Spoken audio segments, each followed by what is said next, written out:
Welcome everyone to board meeting. It's now 4 o'clock and we are going to call the meeting to order. First, approval of the agenda, conflict of interest. Can we do an attendance first? Oh, Jenny has attendance for us, sorry. Okay, we have Jean Geddes, Todd Boleen, Troy Shaven, who is 0298.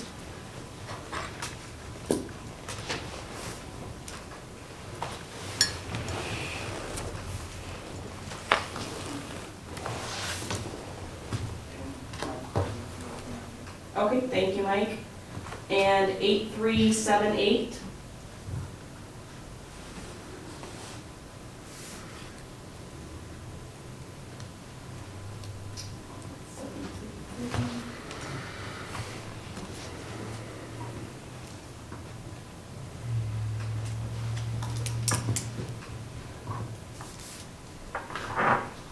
And we have Mike Anlicker also, and Gary Bronze will be calling in. Oh, he's already on. Okay, approval of the agenda, conflict of interest, any? Okay, Move to approve the agenda. Second. roll call vote. Terrell, aye. Connie, aye. Terry, aye. Reese, aye. And then approval of the consent agenda. All items under the consent agenda will be enacted with one vote. Minutes from the January 14th electronic board meeting. Abstracts claims number 1181 in the amount of $969,754.02. Upcoming board meetings, February 11th electronic, February 25th, the board in-person Zoom meeting for the public, and then the publication of the wages for 2020. So moved. Second. Roll call vote. Terrell, aye. Connie, aye. Terry, aye. Reese, aye. Okay. Next, we have the banking resolutions. And on this, do I just need to do what the resolution is? Do we need to go through each of those? How do You don't have to go through each of them, just name what they are. Okay. They're generic ones that we do every time. Usually when we get a new board member, these are basically just changing your name. Okay. Resolution number 43, which is machine side signatures. Resolution number 44, which is the corporate authorization. Resolution number 45, which is a wire transfer authorization. And then the general policy 50 for bank signature authorization. I move approval of those resolutions. I'll second. Roll call vote. Terrell, aye. Connie, aye. Terry, aye. Reese, aye. All right. Number 5, pressure filter number 2, repairs. Receive and file notice of acceptability of work and pay application number 2 for the retainage of the amount of $6,245.96. Yes, this is for the remediation on pressure filter number 2, where we added the 4th layer, the torpedo sand. And basically this is notice of acceptance of work and that retainage amount. And just for general information, we did open the filter up again last week for the 2nd time, and it's still clear of media, so it appears to be a fix. We are going to check it one more time, so the end of February we'll check it again. But it appears to have fixed the problem with the media leaking through to the RO units. So When are we planning to do the second one? yet to be determined. We're waiting to see what our quarterly financials, whether or not we're going to be able to do it this year or roll it into the next fiscal year. It's actually budgeted for the next fiscal year, Yeah. 21, 22, so after July 1. Okay. Okay, do I have a motion? So moved. Second. Roll call vote. Terrell, aye. Connie, aye. Terry, aye. Reese, aye. Okay. So one question, when we open those up and look at them, do we have somebody from McClure's out here and are they involved in it too? No, they basically just take open the bottom of the unit and shine light and see if there's any media or anything in the bottom, and they've all been clear, so. Okay. Yeah. Good. Next on the agenda. Excuse me sorry. a second, they do take pictures. Okay. Yeah. Thank you. Yep. Okay. Next on the agenda is the P&E Engineering closeout invoice for the underground conversion and east substation voltage conversion project in the amount of $28,822.41. Yes, this was an oversight from the engineering firm. Their indication was they had misdirected the invoice last fall and didn't discover it till they were doing their end of the year accounting and such. And so this actually was from late last summer into early fall for the completion of the east substation conversion project. So I move we pay the P&E engineering statement. Second. Roll call vote. Terrell, aye. Connie, aye. Terry, aye. Reese, aye. All right. Resolution number 26, 2021, to modify the water rates for Harlan Municipal Utilities. yes, as a result of the continuing work that we've had to do to remediate the water plant, the intention with this rate increase, we're modifying the base rate, the monthly minimum charge, which besides helping pay for the remediation cost, it will also allow us to build up an operating reserve and infrastructure reserve for the future, so. Then this reserve, because we've discussed other times about replacing old lines and that type of thing that have been breaking down a lot. We're still, Can we we're start still waiting for the identifying that? distribution. Yeah, it's on one of the tasks for McClure, but we're trying to get through the water plant issues and all of that first before we get into the water distribution system. Those, depending on what comes out, that may end up having to be bonded or such. It just depends on the dollar amount, or if we can phase it over a time with the increased funding, so.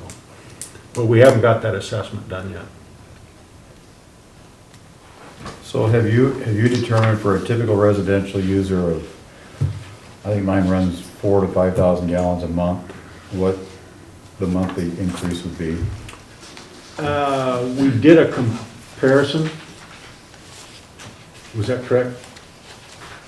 I don't have that in here. Jenny doesn't have it in here with her, but we did, typically when we advertise the rate changes and rate increases, there's a comparative of a typical residential, typical commercial, so. I don't have that with me, Dard. Would you have that? I thought it was $1.06 per thousand gallons. Changes? So mine would go up, for 4,000 gallons, it'd go up $5 a month. Yes, Okay. roughly, yes. Okay. Any more questions?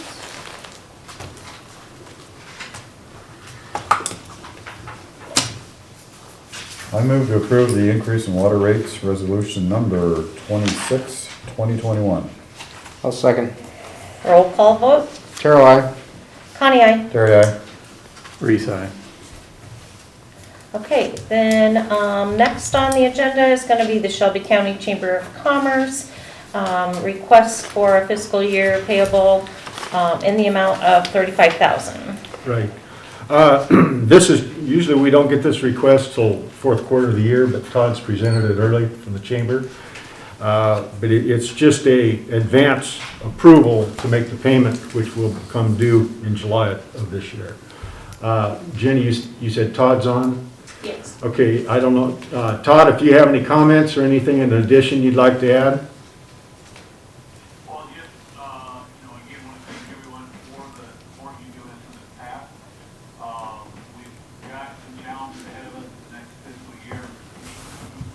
In supporting COVID-19 business recovery. In addition to, we're hoping to get some additional housing starts going and get some additional retail recruited to the area. The other thing we're really focused on is daycare. Looking hard at secondary daycare possibilities. Working with multiple Harlan area to get that done. Thinking that will give the current workers that we have don't go ahead and work in Harlan, but don't live here, the opportunity to move here if we can offer that. So your support is greatly appreciated, and it just helps us get that work done. Okay, thank you. This is the same Same we've done for the Same last thing year. we've done in the past. Yes, yeah, yeah. And what Todd was referring to is we currently have another housing developer interested in the community. They're looking on the southwest corner of Highway 59 and Cyclone. It would be elderly housing. And it would be a project that would be proposed and be financed through the Iowa Finance Authority. So there's some conditions and hoops that it would have to go through first, but we have made contact and the party does seem interested. So that's our latest project. So all those houses that were built down the Dye Street, are they all gas, water, electricity? Yep, we have all the new services run to all of them now. We're currently working with the developer. Part of their scope required for their financing and the federal stuff was that they had to provide a minimum of 5 meg coverage on internet services. And so we'll be working with the developer to put in points around the development for those customers who just want access to the 5 meg. And then all the customers will have the option of buying direct additional from us or from whoever they choose. But we will be involved with the developer on providing the 5 meg minimum in addition to the services we've run to all the houses. So the only thing that's not done out there as far as service work and everything, we've got primary and such run, but we're still waiting on some work on the apartments till we can finish those apartments up. So. All right, well, I move that we approve the $35,000 funding for the Chamber of Commerce and Industry. Second. Roll call vote. Terrell, aye. Connie, aye. Terry, aye. Reese, aye. Next on the agenda, engagement proposal for petition filed regarding the telecommunications utility. 2 proposals were received from LWBJ Capital Advisors and Clifton Larson Allen LLP.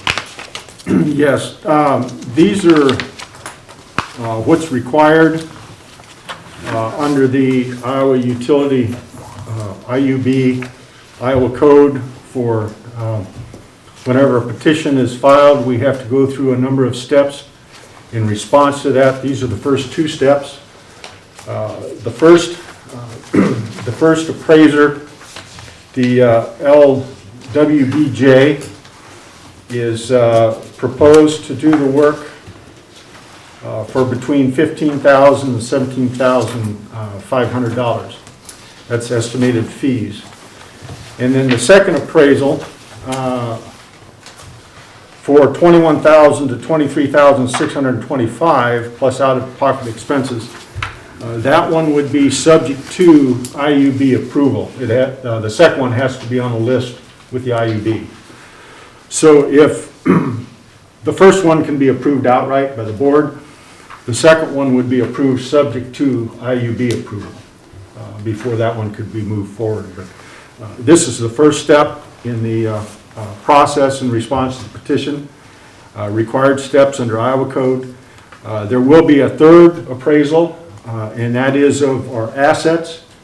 And we've compiled that list of assets and sent it to the attorneys.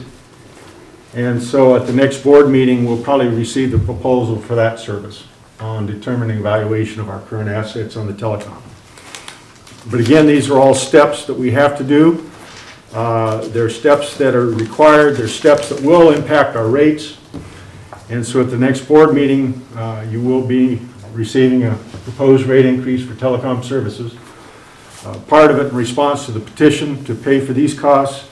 Part of it in response to the annual increase in programming costs on cable TV, which we generally just pass through. But we have to do that through rate adjustment. So that'll be coming up at the next board meeting. And those 2 items. So we're looking for approval of the LWBJ, and we're looking for the conditional approval of the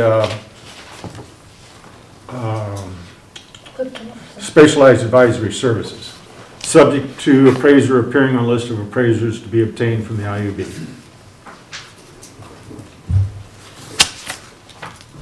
I move we approve, as mentioned by Ken. I'll second. Roll call vote. Carol, I. Connie, I. Terry, aye. Reese, aye. Next is the Innovative Systems Annual Support Contract in the amount of $5,000, and that's for the voicemail box, the telemarketer block, and terminating call management. We need to do item 10 first. Oh, sorry. Yep. Resolution number 83-2021, update to the Manual of Benefits and Personal Policies, accrual of leave time while on unpaid leave of absence. This is to clarify the matter within our current manual of benefits. Yeah, you guys basically approved it at the last meeting, this is just the formal resolution. Move to approve resolution number 83, 2021. Second. Roll call vote. Carol, I. Connie, I. Terry, aye. Reese, aye. All right, now we'll go back to the Innovative Systems Annual Support Contract in the amount of $5,000. Yes, and this is for support on the mailbox, telemarketer block, and what's called terminating call management. Jim, is there anything we need to add to that, or? No. Okay. These were budgeted. This is a budgeted expenditure, yes. I'll move to approve. Second. Roll call vote. Carol, I. Connie, I. Terry, aye. Reese, aye. All right, now, moving forward, Viking contract renewal for the annual sprinkler backflow inspection. There's a 5-year contract in the amount of $3,425. Yes, this is just a contract renewal of a service that's provided here in the main office for our annual sprinkler inspection and what they call backflow testing on the system. So, And that's on the fire suppression system. fire suppression system, yes. And these full values are for the full 5 years. Pardon? The full values here are shown for the Yes. full 5 years. Yes, yeah. And that's why it's Yeah. before the board, because we have to approve it on the basis of the Yeah. entire contract Yeah. value, so. I move to approve the Viking contract for 5 years. Second. Roll call vote. Carol, I. Connie, I. Terry, aye. Reese, aye. All right. Protex contract renewals for a 3-year contract for 2021 to 2023. Includes the clean agent suppression inspection at $950 per year for a total of $3,022.20. And then the fire alarm inspection at $704 per year for a total of $2,232.54. Along with that is fire monitoring, so they monitor the fire alarm for us as well. But this is the second part of our fire suppression and alarming here in the offices. And again, it's a 3-year contract, so the overall contract amount is greater than what we can approve, so it's approved at the full value for the 3 years. And this is still pending, Matt, I had some language changes. Yeah, that we he did. Requested. We did receive notice from Protex that Matt had suggested some language changes. They said they'd get that done, but we don't have the revised document yet. So this would be subject to receipt of the revised document. So. Okay, I'll move to approve it, subject to Matt's approval. Second. Roll call vote. Carol, I. Connie, I. Terry, aye. Reese, aye. All right. Now we are going to receive and file the 2021 and 2022 budget. Yes, the annual process that's in years like this past year are really just the best that we can do estimating and projecting what's going to happen. Some of the items that we looked at in this year's budget is we averaged the last 2 years' financials this time. And as you may recall, the 1920 financials were 6 to 8% under budget on revenue, primarily because of the impact of the pandemic in the fourth quarter, late second quarter, or late third quarter, and throughout the fourth quarter. And so we didn't quite reach our budget expectations in that fiscal year. So overall, the averages were a little bit lower than what the normal or typical average would be. And then in addition to that, we also projected on the gas side, all we had was 1/4 of the rate increase in that 2-year average. And so now we would be looking at a full year of the increase on the gas rates. So that's why we projected gas revenues a little bit higher. Similarly on the water, with this proposed rate increase on the water, that's the primary driver between the increased revenue being projected on the water utility. And then, of course, on telecom, a similar situation, is that with the rate increases that we're going to be looking at across the board in response to the petition, as well as the programming costs, that will be offset a little bit with the new developments and everything going on. We have had a consistent flow of new customers, so we feel pretty good about that. And we also are getting ready to launch some additional marketing and advertising generally in that regard of trying to attract customers. But anyway, so the telecom revenues were adjusted based on a rate increase as well. So that's where everything comes out. Our perception is that the 21-22 year, unless something else happens, negative events, everyone is projecting an upturn in the economy after the vaccinations get more widespread. I know that's fairly aggressive as far as expectation, but I do believe that will occur. But other than that, from the standpoint of our expenses, our expenses are pretty much in line with what they've been in the past. It's just the revenues that we've projected a little bit based primarily on rate increases. So.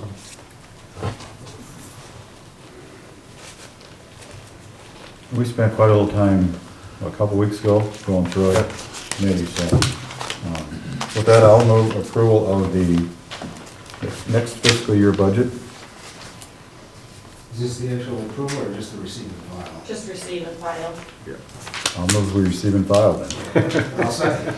Roll call vote. Terrell, aye. Connie, aye. Terry, aye. Reese, aye. Thank you. Okay, moving on to COVID-19 policy updates. Continuing offering the COVID-19 pay for employees that haven't used it if they are under quarantine recommendations due to signs, exposure, or positive result, to extend that through February 28th, 2021.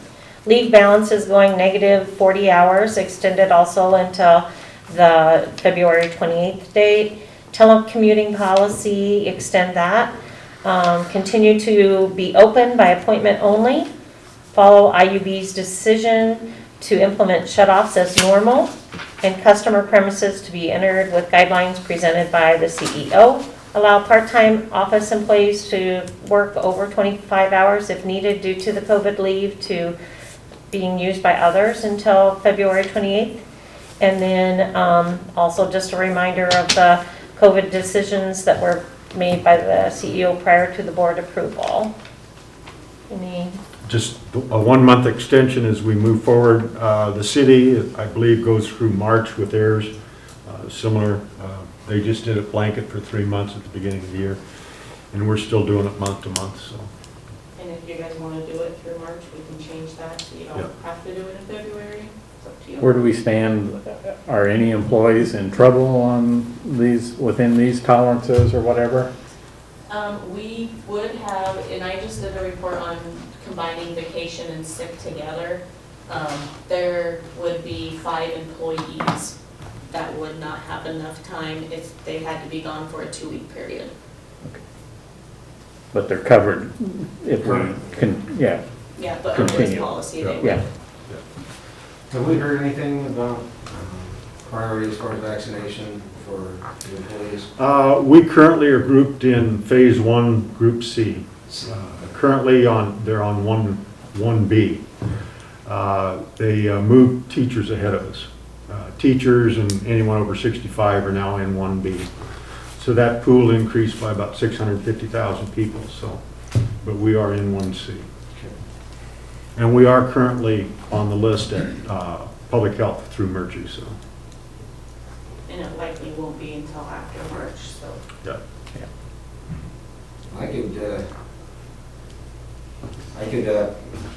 move to extend this through March, if everyone else agrees with that. That's fine. I concur. I'll second. Okay, roll call vote. Caroline? Connie, aye? Terry, aye. Reese, aye. All right. Okay, thank you. Yeah. Information and discussion only for the items of McClure invoices as follows. The water system expert witness is $562.50. The pressure filter number 2 is $325. And the raw water system evaluation is $10,940. Right. So it's just These for are all, information. these are all covered under the, well, with the exception of the expert witness, these are covered under the original agreements with the McClure contract that we have in place. The expert witness is in regard to the litigation on the water plant, so. Okay. And then I guess it's time for the CEO report. CEO's reports, okay, all right. We had our all-hands meeting yesterday morning. Again, it was in the truck bay with Zoom for employees that didn't want to appear in person or that were working from home.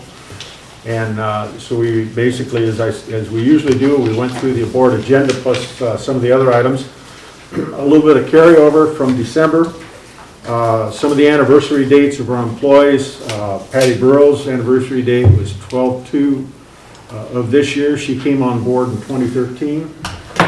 Troy Doonan, anniversary was 12/15. He came on board in 2008. Donald Cody, 12/18.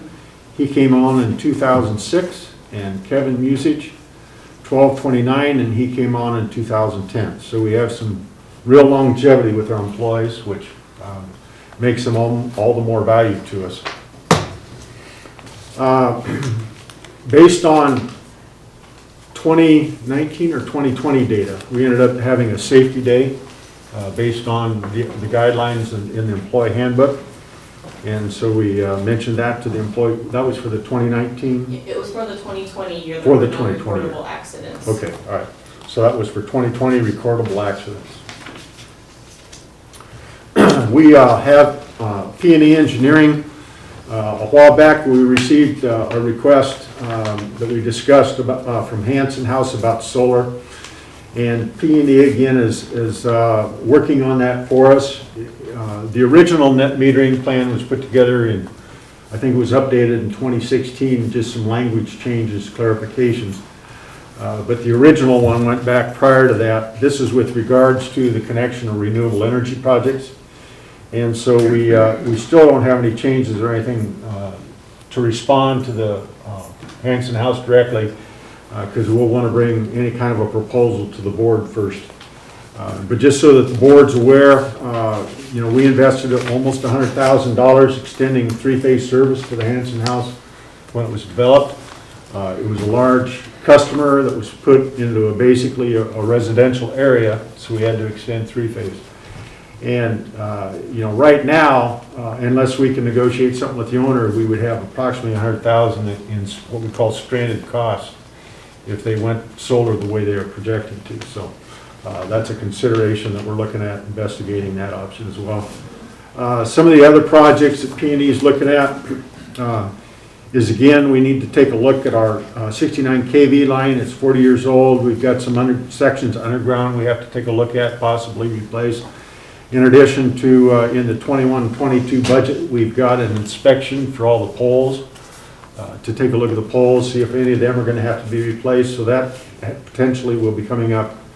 We also have P&E, they're looking at options for the peaking plant, the two peaking generators down here. We had originally understood that we may be able to retire those, but after discussions, further discussions with SPP, that peaking capacity is built into our current negotiated contract with them, so we will have to maintain those, which means that we need to probably look at how they're currently tied in through that old substation, as well as some of the old metering and controls, switching and everything else. So that'll be another project that P&E will be looking at. As mentioned before, none of those are cheap, so that's why we'll be putting money aside into our operating reserve and infrastructure accounts for projects like that. We've received notice that our renewal for Wellmark, our health insurance, they're projecting 5.07, but we believe it's going to be cheaper than that, less than that. Overall, that would go into effect in July of 2021. Our annual fire inspection, fire extinguisher inspections is going to be done February 2nd. We work with Roger Beeson down at the fire department on that. He does our inspections for us. That's an annual project we go through. Just some general information on wholesale power. As you might recall, our costs had been going up in the fall. In November, it was actually up to $46.70 a megawatt hour, which was almost a $12 bump from the prior month. But then in December, it dropped back down again, and it's $24.48 a megawatt hour. And again, it just depends on how much Louisa runs. Quite a bit of the time it sits on economic standby, economic reserve. And so when it runs, our wholesale rates are in pretty good shape, but when it sits idle on economic reserve, we pay extra for it. And it's the renewables, the wind generators basically are what driving those fluctuations right now. We have our gas inspection currently scheduled with the IUB February 9th to the 10th. That's an annual inspection, or every 2 years? Every 2 years. Every 2 years, yeah. And that was supposed to be held last summer, but due to COVID, they backed it up, so. Yeah, okay, all right.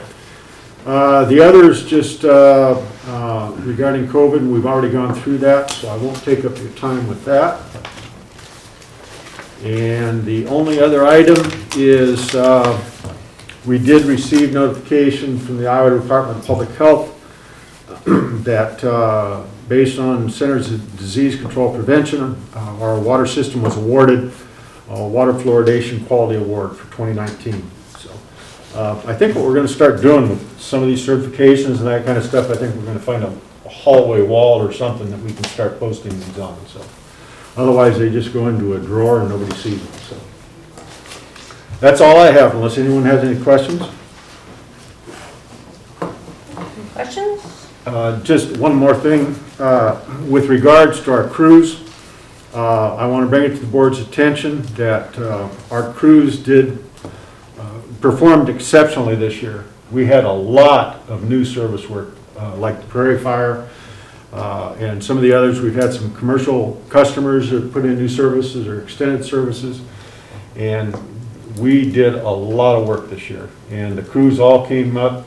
We were digging into the last few days before we started getting the snow and everything else, but we got her done. And I just need to give kudos to all our staff.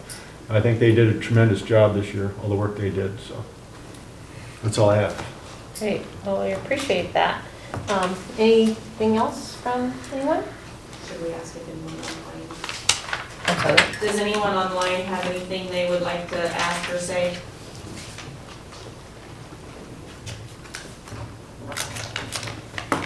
Okay, then we are adjourned. Okay, thank you.